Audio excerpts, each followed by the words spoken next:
বাংলার কাব্য সাহিত্যের ইতিহাসে বিশ্বকবি রবীন্দ্রনাথ ঠাকুরের পরবর্তী পর্যায়ে যে সমস্ত মনীষী কবি, সাহিত্যিক, শিল্পী আমাদের বাংলার সংস্কৃতি ভাণ্ডারকে পরিপূর্ণ করেছেন, তাদের মধ্যে অন্যতম প্রধান হলেন যতীন্দ্রমোহন বাগচি। উনি আজ থেকে প্রায় 150 বছর আগে আমাদের এই নদিয়া জেলার করিমপুরে জন্মগ্রহণ করেছিলেন। সামনেই 2028-এ তার 150তম জন্মবার্ষিকী পালিত হবে। একটা উৎসবের আমেজে 2027 থেকেই শুরু হবে তার এই জন্ম 150 বর্ষ উদযাপন অনুষ্ঠান। সেই অনুষ্ঠানের অঙ্গ হিসেবে আমরা যতীন্দ্রমোহন বাগচির প্রতি আমরা শ্রদ্ধায় তার কবিতা, তার গান নিয়ে আমরা চর্চা শুরু করেছি ইতিমধ্যে। আমরা সবাই জানি তার বিখ্যাত কবিতা কাজলা দিদি, তার একটি সুন্দর সুরারোপ হয়েছে এবং সেটা খুবই সমাদৃত হয়েছে, সবারই মনের গভীরে সেটা গাঁথা রয়েছে। এই প্রেক্ষিতে করিমপুরের অন্যতম সাংস্কৃতিক সংস্থা জাগৃতি, তার অন্যতম প্রধান পরিচালিকা অজন্তা গাঙ্গুলি মহাশয়া আমার কাছে অনুরোধ করেছিলেন যে তার যতীন্দ্রমোহন বাগচির মহাশয়ের কতগুলো কবিতাকে যদি সুররূপ করা যায়। সেই হিসাবে আমি যেহেতু দীর্ঘদিন ওনাদের সাথে যুক্ত ছিলাম, সেই সক্ষতার ভিত্তিতেই ওনারা আমাকে অনুরোধ করেছিলেন। তো অনেকগুলো গান, কবিতার মধ্যে আমি একটি গান আমার সাধ্যমতো একটা সুর প্রয়োগ করার চেষ্টা করেছি এবং সেটা হচ্ছে ভালোবাসার জয়গান। গানটা খুবই প্রাসঙ্গিক হবে। কবিতাটি আমাদের মানে সর্বকালের উপযোগী এই কবিতা। তা এই সুর কেমন হয়েছে আমরা নিজেরা জানি না। তা প্রথম আমরা এটা প্রয়োগ করতে চলেছি।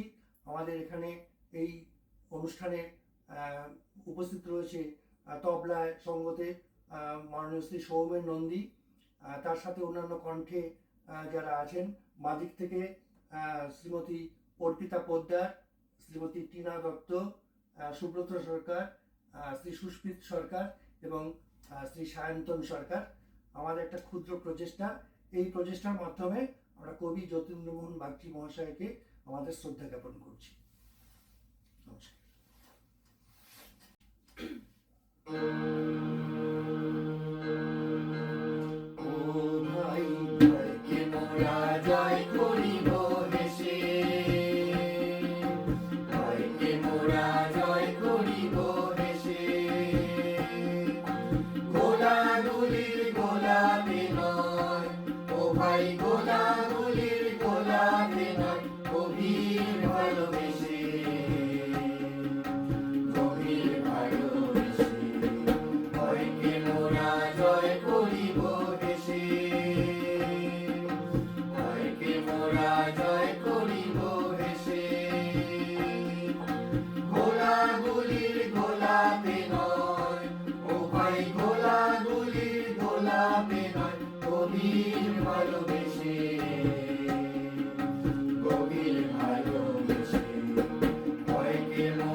কতটুকুন সাধ্য তাহার কি বা তাহার ধার, করুক সায়ুৎসাহিত কারোবার। কতটুকুন সাধ্য তাহার কি বা তাহার ধার, শত্রুকে সে জিততে পারে, ও ভাই শত্রুকে সে জিততে পারে, কিনতে না রে দেশে তার স্বভাব সর্বনেশে। জয় করিব দেশে, ভয়কে মোরা জয় করিব দেশে, ভয়কে মোরা জয় করিব দেশে। গোলাগুলির গোলাপে নয়, ও ভাই গোলাগুলির গোলাপে নয়,